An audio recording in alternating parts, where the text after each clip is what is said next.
Nazdar, jmenuji se Bernis a tohle je můj nový pořad Bernisovy pivniny. Pořad o pivech. Začaly nám před 2 týdnama prázdniny a pokud jste student, tak jste určitě někdy na letní prázdniny měli omezený rozpočet. Na chlást, na jídlo, na hygienické potřeby. Když všechny tyhle věci koupíte, tak zjistíte, že na chlast vám zbyde nejmíň peněz a hlavně na pivo. A proto jsem tady já. Každé 2 týdny vám přinesu recenzi 2 piv, na které byste v obchodě nešáhli. A jaké 2 piva to budou dnes?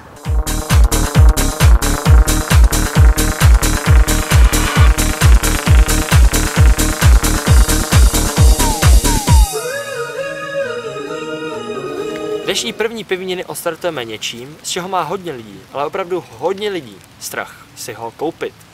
Je to Tesco pivo, které bylo nedávno přejmenováno na Lager pivo, aby znělo trošku vznešenějc. Jdem si ho otevřít. Pořádně to ber. Sprdíš je taky ty bezděláci, va?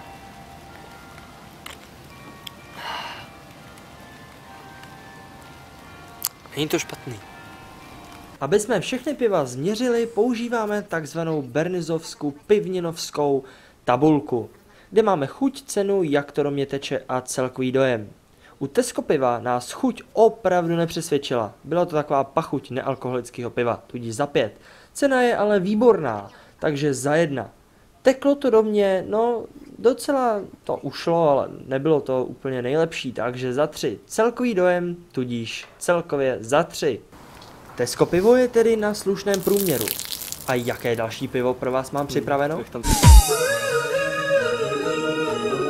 Dnešní trend pro pojmenovávání piv je dávat pivům pojmenování po nějaké funkci. Vezmeme si například primátora, magnáta nebo magistra. Dříve se ale spoléhalo na zvířata. Známe kozla nebo ježka. A nebo taky zubra, kterého právě teď otestujeme.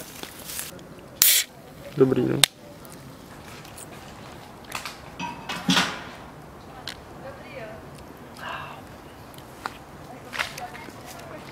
Zubr se nazubřil a chuť má za 3. Bohužel. Cena je ale výborná. 1. Jak to do mě teče?